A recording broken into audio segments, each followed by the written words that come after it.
Assalamualaikum warahmatullahi taala wabarakatuh. Alhamdulillah rabbil alamin. Wassalatu wassalamu ala asyrafil anbiya'i wal mursalin wa ala alihi wa sahbihi ajma'in, amma ba'. Alhamdulillah, yang terutama sekali, marilah sama-sama kita manjatkan kesyukuran kita kepada Allah Subhanahu wa taala, diberinya kepada kita nikmat iman dan Islam kepada kita, dan diberikan kepada kita kekuatan untuk kita berada dalam kelas PDPR kita pada minggu ini. Alhamdulillah. Maka pada pagi ini insya-Allah kita masuk dalam bidang yang kelima, iaitu Aqidah Al-Islamiyah. Aqidatu Islamiyah di bawah tajuk Ma'rifatullah, asas dalam kehidupan. Ma'rifatullah, asas dalam kehidupan, dalam buku teks muka surat 201. InsyaAllah pada akhir pelajaran kita, antum akan dapat menyatakan pengertian dan dalil ma'rifatullah dengan betul, menjelaskan peranan wahyu dalam mengembangkan akal untuk mengenal Allah dalam kehidupan, menghuraikan pandangan ulama tentang konsep taklid dan hukumnya, menilai kepentingan ma'rifatullah untuk meningkatkan keimanan, merumuskan usaha yang boleh dilakukan bagi meningkatkan keimanan melalui ma'rifatullah dalam kehidupan. Alhamdulillah. InsyaAllah pagi ni kita masuk dalam tajuk ma'rifatullah. Kita baca yang bawah itu. Tahukah anda, Imam Ghazali membahagikan ma'rifatullah kepada dua bahagian. Sebelum kita bicara jauh lagi, Imam Ghazali bagi tahu dah kepada kita ma'rifatullah ini ada dua bahagian. Secara mudah antum nak faham kataan ma'rifatullah. Ma'rifatullah iaitu mengenal Allah, cara mengenal Allah. Itu ma'rifatullah. Yang pertama, bahagian yang pertama, ma'rifatuz zat, pengetahuan bahawa Allah Subhanahu wa taala wujud dengan sendirinya, tidak beranak dan tidak diperanakkan, serta tidak ada yang serupa dengannya. Yang kedua, pembahagian yang kedua, ma'rifatullah, iaitu ma'rifatus sifat, pengetahuan bahawa Allah Maha hidup, Maha mengetahui, Maha kuasa, Maha mendengar, Maha melihat, dan lain-lain sifat kesempurnaan yang dimiliki Allah Subhanahu wa taala. Sebelum kita pergi lebih lanjut berkaitan dengan konsep ma'rifatullah beserta dengan dalil, kita tengok dulu kata Imam Ghazali ini ma'rifatuz zat dan juga ma'rifatus sifat. Ma'rifatuz zat iaitu pengetahuan Allah bahwasanya Allah wujud dengan sendiri dia. Makna kata kita kena faham bahwasanya tiada orang yang menghidupkan Allah, tiada manusia ataupun tiada benda yang mewujudkan Allah. Maka pengetahuan sekadar kemampuan kita bahwasanya Allah wujud dengan sendiri dia. Yang kedua, Allah juga tidak beranak. Mana kata Allah ni tidak beranak, Allah ni tak ada anak, dia tak ada sepupu dan sebagainya. Yang ketiga, tidak diperanakkan serta tidak ada yang serupa dengannya. Dan Allah juga tidak diperanakkan. Siapa yang beranakkan Allah? Tidak. Dan juga Allah ni tidak serupa dengan benda yang lain. Sebab itu dalam Al-Quran disebut laisa kamitslihi syai'. Maka Allah ni tidak ada satu benda yang menyerupai dengannya. Kalau kita kata betul air mineral itu serupa dengan Allah, maka kita telah menyalahi, iaitu ma'rifatuz zat. Sebab Allah ni tak ada siapa yang boleh serupa dengannya. Itu ma'rifatuz zat. Kita pergi kepada ma'rifatus sifat, pengetahuan bahawa Allah Maha hidup. Bahwasanya kita kena mengetahui bahwasanya Allah ni hayyu qayyum. Maksud kata Allah ni Maha hidup, dan juga Allah ni Maha mengetahui segala-galanya di langit, di bumi, yang berada dalam bumi, yang berada di atas langit, di bintang-bintang, di bulan dan sebagainya. Allah mengetahui. Maha berkuasa. Allah ni Maha berkuasa kepada semua makhluk, ke atas kehendaknya, di atas kehendaknya. Dia berkuasa segala-galanya di atas muka buminya. Maha mendengar. Allah ni Maha mendengar segala apa saja. Allah Maha mendengar, sama ada benda yang tersurat, benda yang tersirat. Allah ni Maha mendengar. Innallaha sami'un Alim. Dan yang seterusnya, Maha melihat dan lain-lain sifat kesempurnaan yang dimiliki Allah. Dan juga Allah ni Maha melihat apa saja. Allah ni Maha melihat. Cuma lihatnya Allah tidak seperti mana lihatnya manusia. Mendengarnya Allah tidak seperti mana mendengar manusia. Mengetahuinya akan Allah tidak seperti mana pengetahuan seperti manusia. Kalau kita kata Allah ni Maha mendengar, makna kata kita faham Allah ni mempunyai telinga, maka tak sama dengan manusia. Okey, tak sama dengan manusia. Dan segala kesempurnaan adalah, semuanya adalah milik Allah Subhanahu wa taala. Iaitu katanya Imam Ghazali pembahagian yang dua, iaitu ma'rifatus sifat dan juga ma'rifatuz zat. Okey, kita tengok pengenalan konsep ma'rifatullah beserta dengan dalil. Yang pertama, pengertian. Ma'rifatullah atau mengenal Allah ialah mengetahui dan mempercayai dengan yakin tentang wujudnya Allah sebagai pencipta dan mentadbir seluruh alam yang bersifat dengan sifat kesempurnaan. Anda kata pengertian di sini iaitu kita mengenal Allah ialah pengetahuan, mengetahui atau mempercayai dengan yakin tentang wujudnya Allah sebagai pencipta dan pentadbir seluruh alam. Kita sebagai manusia, untuk kita mengenal Allah ni, untuk capai ma'rifatullah, kita kena mempercayai dan juga mengetahui dengan yakin.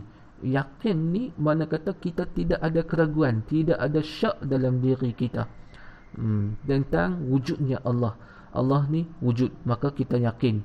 Dan juga kita kena yakin bahawasanya Allah yang mencipta dan juga mentadbir seluruh alam yang bersifat dengan sifat kesempurnaan. Dengan sempurnaannya siapa? Kesempurnaan Allah Subhanahu wa taala. Itu yang dikatakan dengan pengertian ma'rifatullah. Yang pentingnya yakin tentang wujudnya Allah, yakin tentang Allah yang mencipta sekalian alam, yakin Allah Subhanahu wa taala yang mengetahui, yang mentadbir seluruh alam dengan kesempurnaannya. Yang kedua, hukum. Setiap Muslim wajib mengetahui dan mengenal pencipta alam ini. Kita sebagai orang Islam yang menyebut kalimah La ilaha illallah, maka wajib kepada kita untuk mengetahui dan mengenal pencipta alam semesta. Makna kata kena wajib percaya, kena wajib ketahui. Kita kena kenal siapa pencipta kita. Kita sebagai Muslim wajib. Kerana dengan ma'rifatullah, manusia akan mencapai puncak kesedaran yang akan menentukan perjalanan kehidupan manusia seharian. Sebab apa? Kalau kita kenal Allah, kita kenal pencipta kita, kita mana kata ma'rifatullah ini akan mencapai puncak kesedaran. Mana kata kita kenal Allah, kita kenal pencipta kita, kita akan tahu jalan kita, kita mencapai kesedaran, kita akan dapat mencapai kemuncak kesedaran kita dan juga menentu ke jalan mana kehidupan kita dalam seharian. Sebab apa? Kita kenal siapa pencipta kita, Allah. Kita kenal siapa yang menghidupkan kita, siapa? Allah. Maka kalau kita kenal kesemuanya itu, maka arah perjalanan kita itu ada hala tuju kita dalam kehidupan seharian. Sebaliknya, ketiadaan ma'rifatullah akan menjadi manusia hidup tanpa tujuan yang jelas. Sebaliknya, kalau kita tidak ada ma'rifatullah, kita tidak mengenal Allah, kita tidak ada hala tuju. Kita tidak ada hala tuju dalam kehidupan kita. Tujuan kita tidak jelas dan sebagainya. Tujuan kita tak jelas. Kita hidup dalam keadaan kaya raya dan sebagainya, tapi kita tidak ada ma'rifatullah, tak kenal Allah, maka kekayaan kita itu tidak jelas ke mana kekayaan kita nak bawa kita tu. Kita tidak jelas. Sebab apa? Puncanya apa? Kita tidak mengenal Allah ataupun ma'rifatullah. Tujuan kita tidak jelas. Kita pergi seterusnya, faedah. Seorang yang mengenal Allah akan apa yang individu ni akan dapat sekiranya dia ni memegang konsep ma'rifatullah ataupun mengenal Allah.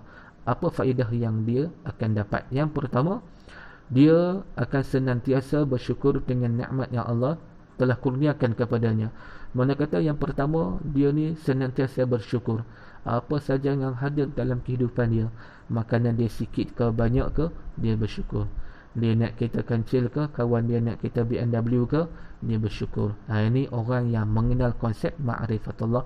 Inilah yang dia akan dapat. Yang kedua, senantiasa bersabar jika ditimpa musibah atau kesusahan. Maka bila kita ditimpa musibah pada ketika itu, maka kalau dia memegang betul-betul yakin dengan konsep ma'rifatullah, dia ni sentiasa bersabar.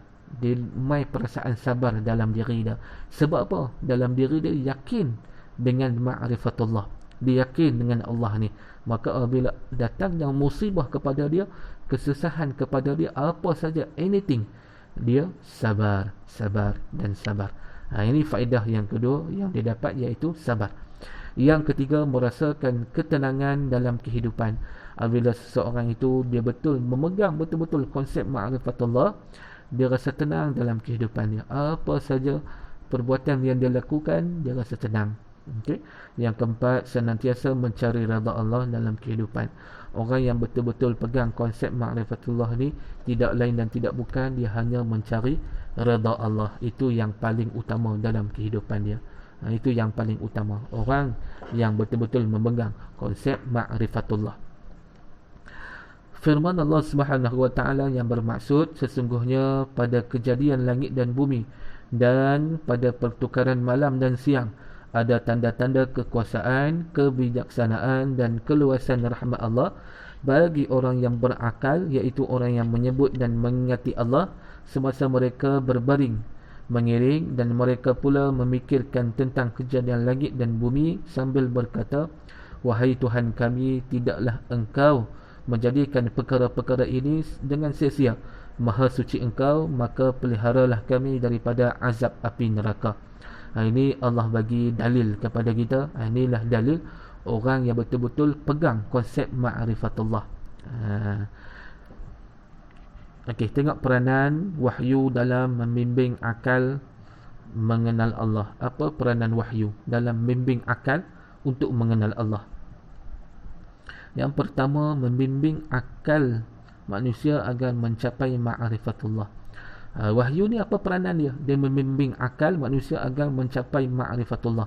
Wahyu yang diturunkan oleh Allah melalui para nabi kepada umat Islam menerangkan tentang Allah sebagai Tuhan yang Maha Esa dan mencipta sekalian alam. Maka wahyu diturunkan oleh Allah ni melalui para nabi ni, dia nak menerangkan tentang Allah sebagai Tuhan. Wahyu ni nak terang bahawasanya Allah ni adalah Tuhan sekalian alam, dan Allah inilah yang Maha Esa, dan Allah inilah yang mencipta sekalian segala makhluk dan sebagainya. Ini peranan wahyu. Yang kedua, apa peranan wahyu yang kedua? Mengajak manusia melaksanakan syariat Allah. Allah menurunkan wahyu untuk membimbing manusia ke arah kebenaran dan mengenal Allah. Setiap perkara yang melibatkan urusan manusia dijelaskan dalam Al-Quran. Dengan menggunakan dalil wahyu, manusia akan dapat mencapai ma'rifatullah dengan penuh kesedaran. Ini peranan wahyu yang kedua, iaitu dengan membimbing manusia ke arah kebenaran dan juga mengenal Allah dengan syariatnya.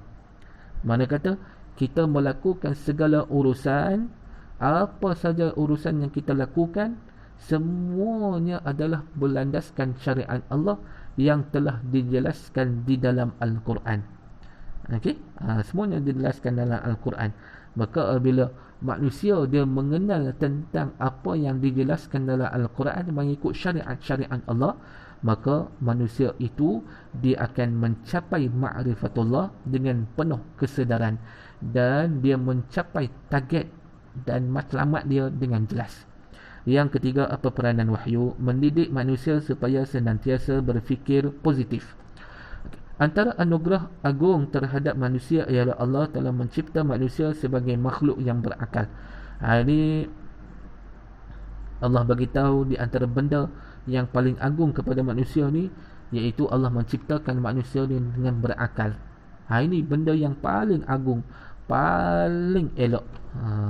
Maka disebabkan keistimewaan akal tersebut itu tadi yang dimiliki oleh manusia, Islam telah meletakkan hifzul aqli, iaitu melihara akal sebagai salah satu maqasid syariah yang perlu dijaga. Ini termasuk dalam hifzul aqli, iaitu menjaga akal yang termaktub di dalam maqasid syariah.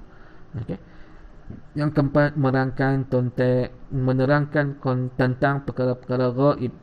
Akal manusia sangat terbatas dan tidak mampu berfikir mengenai perkara yang dahulu dari alam nyata seperti zat Allah, alam barzah, hari kiamat, alam malaikat dan sebagainya. Oleh itu manusia memerlukan petunjuk Allah, iaitu wahyu, untuk mengenal Allah dan menerangkan perkara-perkara yang gaib. Di sini nak sebutnya bahawasanya manusia ni diterbatas untuk melihat benda-benda yang gaib. Apa? Terbatas untuk melihat benda gaib apa? Nak tengok neraka, nak tengok syurga, nak tengok malaikat dan sebagainya, nak tengok hari kiamat, nak tengok alam barzah, nak tengok alam atau alam kubur dan sebagainya. Semuanya terbatas. Sebab itu manusia ni memerlukan petunjuk Allah melalui apa? Iaitu wahyu, untuk menerangkan. Wahyu ni lah function dia, dia menerangkan perkara-perkara yang gaib. Ini function wahyu, 4 function wahyu. Okay. Bawah tu ditunjukkan kepada kita, tahukah anda apakah yang dimaksudkan dengan maqasid syariah? Maqasid syariah tadi tu yang disebut dalam hifzul aqli tadi tu. Apa maqasid syariah? Yang pertama, perkataan maqasid berasal daripada perkataan qasada, yang maksud pegangan atau punca. Ini maqasid, asal perkataan qasada, maksud pegangan atau punca. Yang kedua, manakala syariah berasal dari perkataan syara'a, yang bermaksud sumber air yang tidak pernah putus dan terus mengalir. Menurut ulama fiqh, maqasid syariah bermaksud makna dan tujuan yang dikehendaki syarak dalam mensyariatkan suatu hukum bagi menjamin kemaslahatan manusia, merangkumi keperluan asasi daruriyah yang memelihara agama, nyawa, akal, keturunan dan harta manusia. Ini maqasid syariah yang antum kena faham, iaitu hukum bagi menjamin kemaslahatan manusia yang merangkumi keperluan asasi daruriyah. Apa? Jaga agama, jaga nyawa, jaga akal, jaga keturunan nasab, dan jaga harta, al-mal, hifzul mal, kan? Ini di antara maqasid syariah. Maqasid syariah. Kita tengok muka surat sebelah, iaitu pandangan ulama tentang konsep taklid dan hukumnya dalam ma'rifatullah. Apa itu taklid? Maksud taklid, pada bahasa berasal daripada perkataan qaladahu, iaitu meletakkan sesuatu di leher yang melengkunginya. Istilah menurut Amidi dalam lisan al-Arabi, taklid ialah pengamalan yang bersandarkan pendapat orang lain tanpa disertai hujah. Ini taklid. Taklid ni dia mengeluarkan satu pandangan yang bersandarkan pendapat orang lain tanpa disertai dengan hujah. Contoh, Anda memberikan sesuatu hujah kepada kamu. Anda bagi hujah apa? Anda bagi tahu hujah, okey, bangunan ni kamu tak boleh naik, contoh, tak boleh masuk lagi, tak boleh masuk. Maka anda ambil hujah ni daripada siapa yang tak boleh masuk tadi tu? Anda ambil daripada guru yang lain.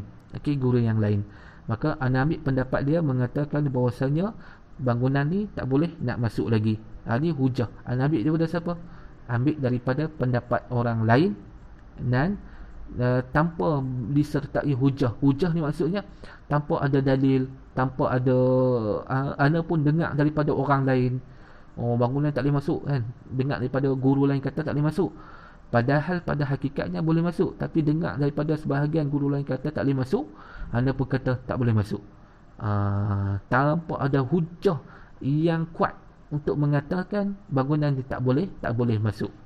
Ini yang dikatakan taklid, iaitu memberikan pandangan hanya mendengar daripada pandangan orang lain tanpa bersertakan dengan hujah-hujah yang kuat. Okey. Imam Ghazali rahimahullah pula berpendapat taklid ialah menerima suatu pendapat tanpa mengetahui alasan atau hujah. Maka kita boleh rumuskan taklid bermaksud menerima atau mengambil pendapat orang lain tanpa mengetahui hujahnya mengikut Al-Quran atau sunnah Rasulullah.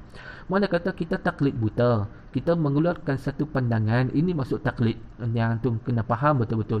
Taklid ni kita mengambil satu pandangan daripada seseorang tanpa kita mengeluarkan hujah ataupun dalil yang tepat. Mana kata contoh, kita nak bercakap bila sesuatu hukum, kan? Kita pun dengar daripada orang yang lain, maka kita ambil hujah, kita ambil percakapan dia tadi, maka kita beritahu kepada orang lain, dan kita beritahu kepada orang lain itu tanpa mengemukakan hujah-hujah yang berlandaskan Al-Quran dan Sunnah. Ini yang tak boleh, taklid buta orang panggil, taklid buta. Okey, ini yang tak boleh. Kita beritahulah kepada orang lain tanpa mengemukakan hujah ataupun dalil. Kita ambil daripada mana? Aku dengar semalam ustaz tu bagi tahu. Aku pakai abad yang ni je lah. Yang ni je lah. Macam tu lah yang aku tahu. Dia dipanggil taklid buta. Taklid buta. Ni bahaya. Sebab itu antum kena belajar. Allah berfirman yang bermaksud, dan apabila dikatakan kepada mereka, ikutilah apa yang telah diturunkan oleh Allah, mereka menjawab, tidak, bahkan kami hanya menurut apa yang datuk nenek kami lakukan. Ini ya Allah bagi tahu dah gambaran kepada kita, ikut Allah. Tapi depa jawab apa? Depa nak jawab, depa nak turut juga datuk nenek mereka. Okey. Patutkah mereka menurutnya walaupun datuk nenek mereka tidak memahami apapun tentang perkara-perkara agama dan tidak pula mendapat petunjuk hidayah daripada Allah Subhanahu wa taala. Ini taklid, ini taklid buta. Dia ikut pandangan orang lain tanpa mengikut agama Allah. Hukum bertaklid, Imam Al-Baijuri rahimahullah dalam kitab Al-Hashiyah Al-Baijuri ala Jawharatut Tauhid telah menghuraikan bahawa para ulama telah berbeza pendapat dan pandangan berkenaan iman orang bertaklid. Yang pertama, tidak boleh bertaklid terutama dalam akidah, kerana orang yang bertaklid dalam akidah dikira kufur. Ini taklid buta dalam bab isu akidah.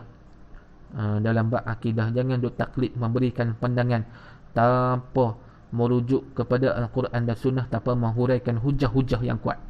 Yang kedua, boleh bertaklid, tetapi berdosa seorang itu bila terus bertaklid sedangkan dia mampu untuk mengkaji perkara tersebut.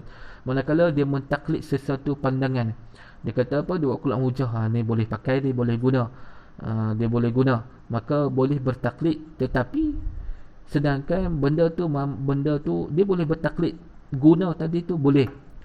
Cumanya kalau kita ada keperluan untuk mengkaji, kajilah. Kalau ada keperluan untuk mengkaji, kajilah. Contohlah, kita minum air mineral water. Kita mineral water sekarang ni banyak, ada cap Al-Haudi, ada cap Muslim, ada cap Cactus, ada cap macam-macam. Dan kita tengok air mineral ni, mana yang kita nak ambil? Adakah buatan Melayu punya ataupun yang bukan Melayu punya? Confirm kita akan ambil yang Melayu punya yang buat.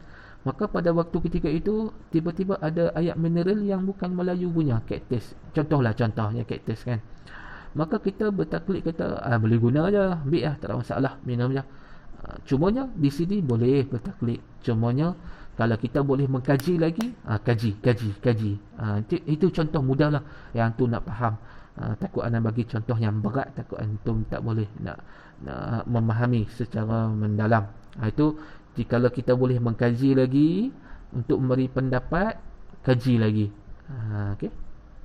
Pendapat yang paling rajih, yang paling muktabar, yang paling kuat adalah pendapat yang kedua, kerana wajib bagi seorang yang berkemampuan untuk belajar dan tidak berpegang semata-mata dengan taklid, kerana boleh membuka ruang kesamaran dan kekeliruan daripada konsep Islam yang sebenar. Mana kata yang rajih, pendapat yang betul sekali, iaitu pendapat yang kedua. Mana kata kita ni perlu wajib bagi seorang yang berkemampuan untuk belajar dan tidak berpegang semata-mata dengan taklid. Mana kata kita ni wajib bagi seorang itu, kalau berkemampuan untuk dia belajarlah. Kalau kemampuan dia untuk mengkaji, kajilah. Jangan kita bertaklid buta. Taklid buta ni tidak ada sumber hujah dalil yang tepat. Nampak? Kalau kita perlu mengkaji, kajilah. Kalau kita perlu belajarlah. Itu dipanggil, ni pendapat yang rajih lah. pendapat yang rajih. Okey, muka surat sebelah, iaitu kepentingan ma'rifatullah untuk meningkatkan keimanan. Apa kepentingan dia? Yang pertama, terhindar daripada kesesatan dan kelalaian dalam melaksanakan tanggungjawab. Islam adalah agama yang menyelamatkan manusia daripada kesesatan dengan mengajar dan membimbing manusia dalam semua aspek kehidupan. Kesemua perkara tersebut berada dalam satu lingkungan mengenal Allah. Dia kata yang pertama ni, kepentingan dia terhindar daripada kesesatan dan kelalaian yang dalam melaksanakan tanggungjawab. Ini kepentingan ma'rifatullah. Islam adalah agama yang menyelamatkan manusia daripada kesesatan. Ini Islam. Agama Islam ni dia salah satu agama yang menyelamatkan kita daripada sesat. Bukan sesat lahutan, kesesatan dalam kita belajar agama. Dan Islam juga mengajar manusia dan juga membimbing manusia dalam segala aspek kehidupan. Apa saja Islam ni bimbing. Kalau kita tengok dalam Al-Quran, dari sudut semuanya dalam Al-Quran, semuanya ada. Dari sudut bimbingan itu semuanya ada dalam Al-Quran. Tak cukup dalam Al-Quran, kita boleh rujuk daripada sumber hadis yang sahih, kan? Semuanya disebut. Sebab itu Islam ni datang untuk menyelamatkan manusia dan memandu manusia kepada kebenaran. Yang kedua, meningkatkan keimanan dan mencapai orang yang berjaya di dunia dan akhirat. Ulama tauhid telah menggariskan satu panduan kepada umat Islam. Awaluddin ma'rifatullah. Awaluddin ma'rifatullah, iaitu teras kepada mengenal agama ialah kita kenal Allah melalui fahaman terhadap kesemua sifat kesempurnaan. Yang ketiga, melahirkan masyarakat yang lebih taat kepada Allah. Mengenal tanda kebesaran dan kebijaksanaan Allah akan menjadikan masyarakat peka dengan tugas yang wajib dilaksanakan, seperti mengamalkan amar ma'ruf nahi mungkar dalam kehidupan masyarakat. Anda kata kepentingan ma'rifatullah ni melahirkan masyarakat yang lebih taat kepada Allah, mengenal kebesaran Allah, mengenal tanda kebesaran kekuasaan Allah. Ini melahirkan taat kepada Allah. Yang ketiga, melahirkan rasa syukur atas nikmat keharmonian dalam masyarakat. Keharmonian yang dikurniakan adalah tanda sifat Ar-Rahman Ar-Rahim yang harus diterjemahkan oleh masyarakat dengan mensyukuri nikmat tersebut dan berusaha untuk mengukuhkannya. Maka kita melahirkan rasa syukur kepada Allah. Yang keempat, mentadbir negara berjalan dengan adil dan bersih. Memimpin negara yang mengenal Allah akan menjauhi perkara yang dilarang seperti rasuah dan pecah amanah, dan menjadikan iman dan takwa kepada Allah sebagai asas pentadbir.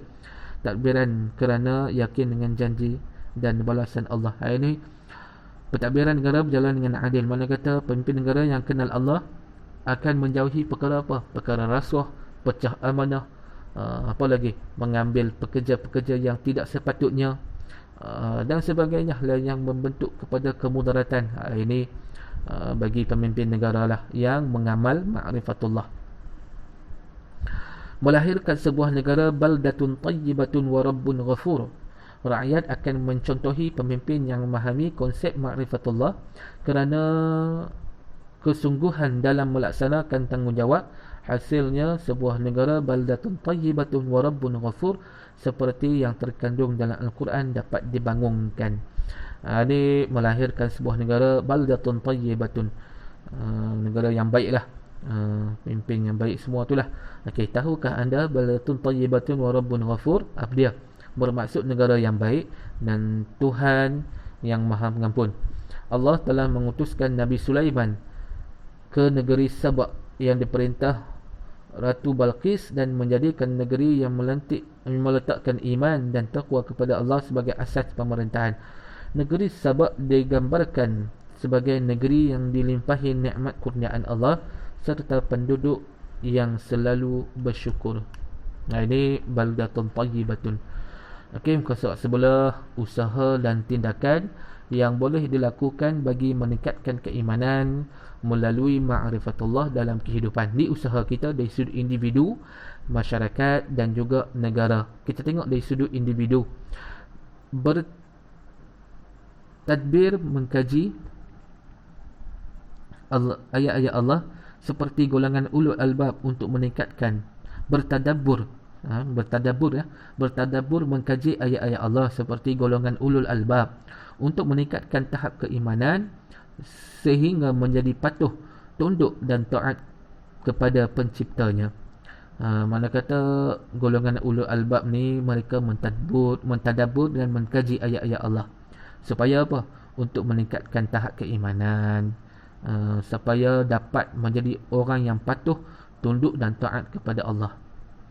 Yang kedua, membuat penyelidikan amaliyah dalam bidang akidah supaya mampu menangkis sebarang ancaman musuh Islam yang senantiasa berusaha untuk menghancurkan dan meragukan pemikiran umat Islam. Ni membuat penyelidikan amaliyah dalam bidang akidah supaya apa? Supaya kita ni mampu mengekang sebarang ancaman musuh. Okey, dari sudut individu. Okay, dari sudut masyarakat, memperbanyakkan halaqah ilmu khususnya dalam bidang akidah supaya masyarakat memahami dengan lebih mendalam konsep ma'rifatullah diterapkan dalam kehidupan agar keimanan dapat ditingkatkan. Mana kata paling kurang kita kena buat halaqah usrah kan, yang kita selalu duk buat khususnya dalam bidang akidah, dalam memperkukuhkan akidah ni, bagi mendalami konsep ma'rifatullah. Ini pentingnya halaqah ataupun usrah yang kita selalu buat.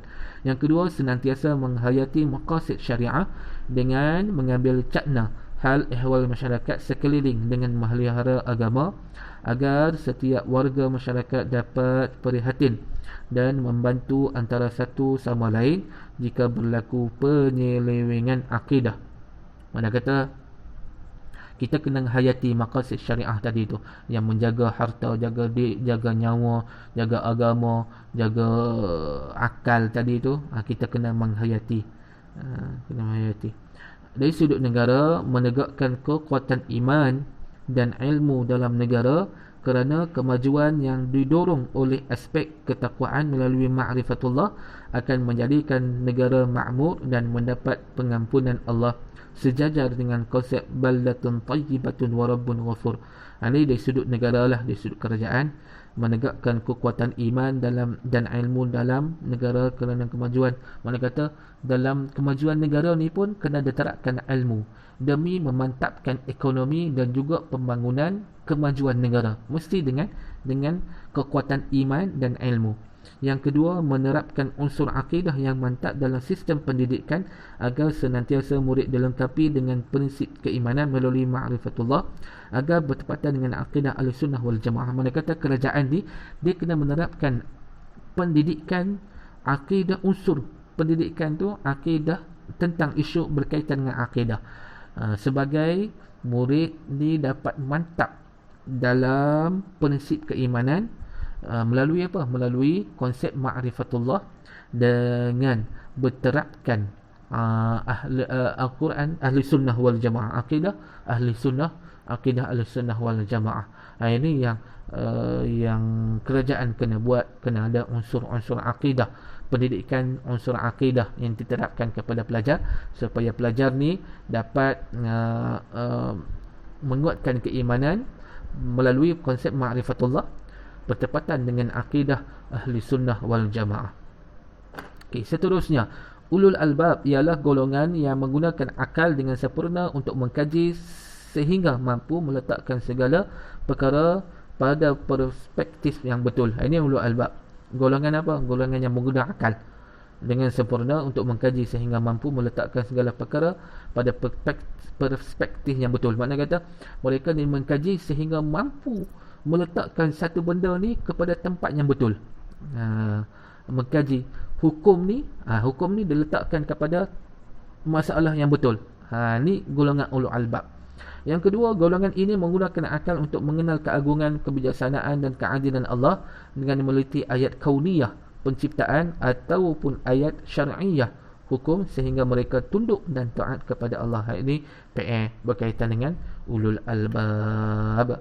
Anak rasa yang tu jelah untuk bab akidah al-Islamiyah dalam bab ma'rifatullah, asas dalam kehidupan. InsyaAllah kita sambung lagi pengajian kita InsyaAllah pada minggu hadapan dalam tajuk yang baru. Jadi antum boleh jawab soalan dalam buku yang akan disediakan nanti insya-Allah. Aku qauli hadza astaghfirullahalazim wa li wa lakum. Assalamualaikum warahmatullahi taala wabarakatuh.